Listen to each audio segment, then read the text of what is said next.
My ancestors came from Germany, from small places, and the oldest record I've got is he was born in about 1799 in a place called Neuleininger in the Pfalz in Germany,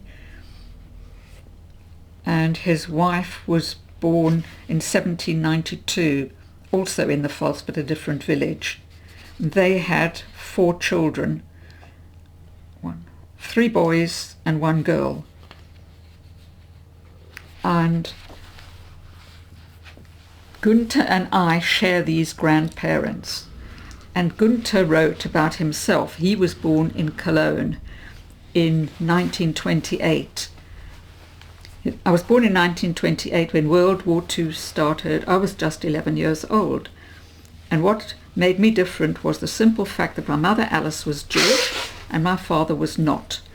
The Nazis came to power in Germany in 1933 when I was barely 5, and the persecution of the Jews started from then on in earnest.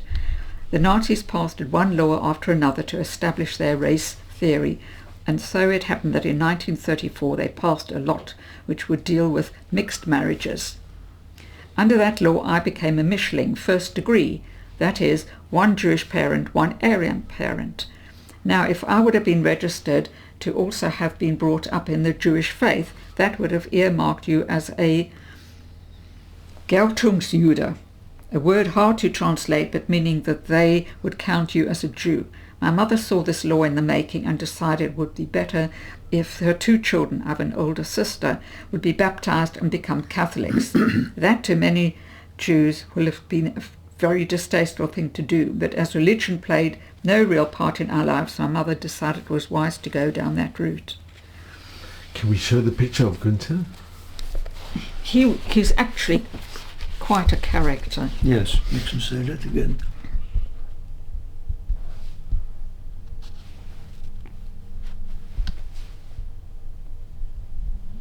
That's amazing. So his father... Yes, was a Nazi officer, but he had protection.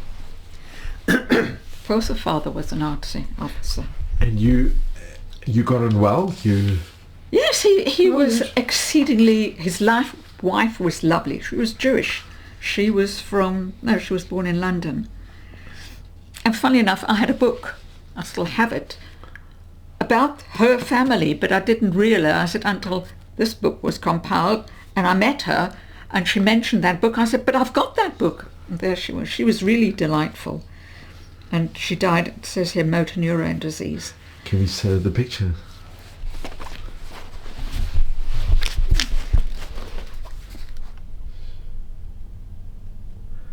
It's really quite remarkable. Yeah.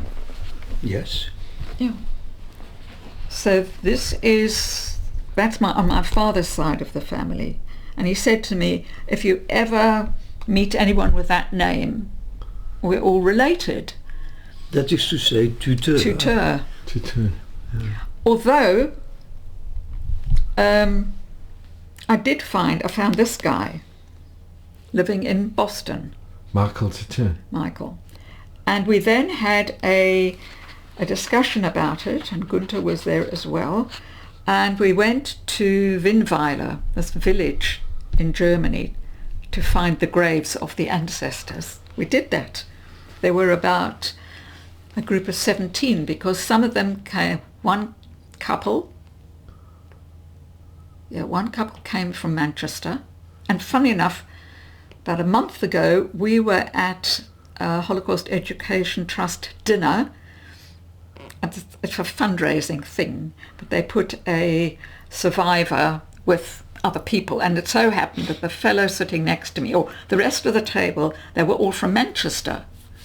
So I happened to mention this book, and they said, oh, yes, there was a family in Manchester. Tuteur, she used it as a double-barreled name.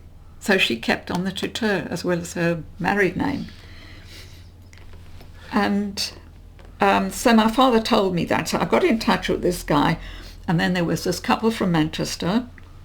There was the guy who organised it, and his brother came in from the States, and some cousins came in with the next generation, and there were about 17 of us, and we went to this village, and we were taken with all sorts of, I mean, this whole book is really the village, the origins and the village and where we went. And when the next reunion is, the oldest ones were born in 1769, and Napoleon decreed that the Jews had to have surnames, so he gave them the surname Tuteur, because we looked in French records and we found Tuteurs, but they're not French, they're not Jewish. So there are other tuteurs. There are other Tuteurs. Unrelated, Look, it was a name that Napoleon decreed, so he wouldn't have created a name, he just used a name. Because it's a very unusual name, Tuteur. Yes. So, Yes. we know. So we started with this reunion, and the first one was pretty small, and then it just exploded. Yes. And how often do you have the reunion? Well, because of every 4 COVID, it was years. 5 years, but otherwise it's about every 3 years. Because we already were told that the next one is next year, I think. Yes. We were in Washington, and the next one, I think, is Chicago. It's who's going to host it. And you've had a reunion. Have you had Yes. any reunion? Are there any Tuteurs in Israel? Not that I know. Yes, there are, but not as Tuteur. No. Not as Tuteur, there are. Yeah. There are some in Israel. So But they are all over. And a lot of them have married out. So the ancestors are, but And well, Dorothy, here it says kibbutz manager, so there are. Dorothy, how did your family land up in South Africa? No, that's a different story. Altogether. I don't know the truth. My uncle, my father's youngest brother, told me on one of my trips to the States that my father had a girlfriend and she was going to Johannesburg with her father, and my father followed, but nothing happened, and he then went to Cape Town and then stayed, as lots of these immigrant Jews did. They stayed in boarding houses, and became friendly with one fellow and said, "Don't you know someone for me to marry?" Well, he came from Leipzig, and he knew my mother's family, or the two families knew each other. So he made sort of the connection, and I've got all the correspondence. In German. No, it's Part. not all in German. It's part German, part English, part handwritten, part typed. That's So incredible. and my mother was given, but my mother had already arranged to leave Germany, and she came here as a domestic, and she was in Bournemouth, and her sister was here as well. Sister was unmarried, ended up in the States. My mother's brother ended up in New York, and they never met again because my uncle in New York died relatively young, and my parents couldn't afford to travel, so it was only later on. But both of my father's brother, the youngest one was taken to New York, and because my father and his brother were born in Alsace, which was France, Germany, my father's the oldest, so the second one went back to France and basically ended up living in Paris. So there's family in Paris, or there was. Yeah. So it's all sort of splintered. We did have one family gathering where I travelled with my oldest cousin from Paris. We drove. I don't know how the others got there, but my uncle came in from New York with his wife. My parents came in from South Africa. So that was their first time back in Europe. After the war. After the war. Well, I came here in 1965, and August 65, for 1 year. And I have this doctor, through my so-called boss. As I discovered later, she was only 4 or 5 years older than me, but she was in charge of the lab. She knew somebody else. And she said, "Oh, she's coming to Cape Town. If you want a job, just ask her." her boss, Antonis, he did all the work, paperwork, etc., etc. So I went for a year, and then I said to my parents, I'm coming back, because the girlfriend that was living here was going back. And they said, no, if you stay, we'll come and visit you. And that was their first time back to Europe. Amazing. And then another friend of my mother's was very involved with B'nai B'rith. And she said, there's a youth group. So one day some fellow came to take me to a meeting. Henry was there, was from Holland. Sylvia was from Johannesburg, and Manfred was from Johannesburg. Sort of. And in fact, recently we went to a stone setting, and it was very funny because a lot of them were all from this group. And I couldn't always remember the name, but I recognised the faces. And I was, oh, they've gone grey. Yes, as one does. Yeah. And Henry, how did you end up coming to England? Oh, I came... No, what did you do? You studied in Holland. I studied in Holland, and then I found out that what I had been taught in Holland, well, there was rather more to it in this country. Yeah, but what were you taught? Well, I was taught... you were optometrist. Yes.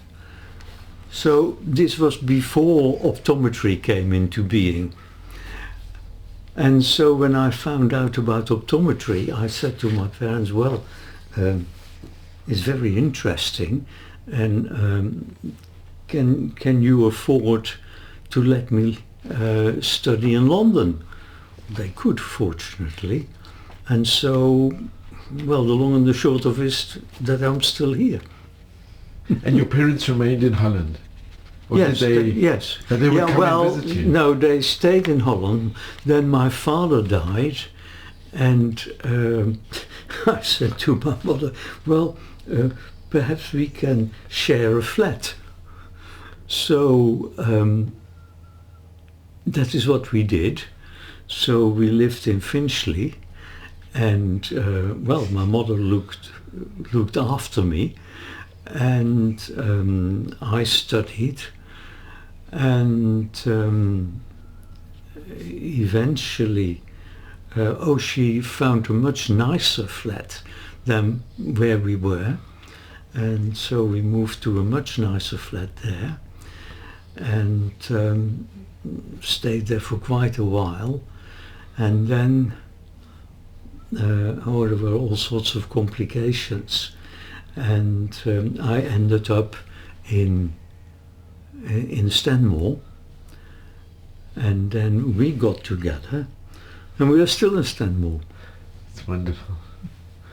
So I just want to thank you both so very much. Dorothy, can we just see the book? This is unbelievable work that was... Yes. Oh, yes. But he says I was one of those that instigated him doing it, because I think at the first reunion I said, well, you better write all this stuff down, and it just expanded and expanded. I mean, this is like a PhD. Yes. What he's done. Yes. Well, he's a lawyer, and he just told us he's retiring at the end of the year, because he mentioned that the next reunion is going to be in Chicago. Yeah. And he said, but he and his wife are going travelling.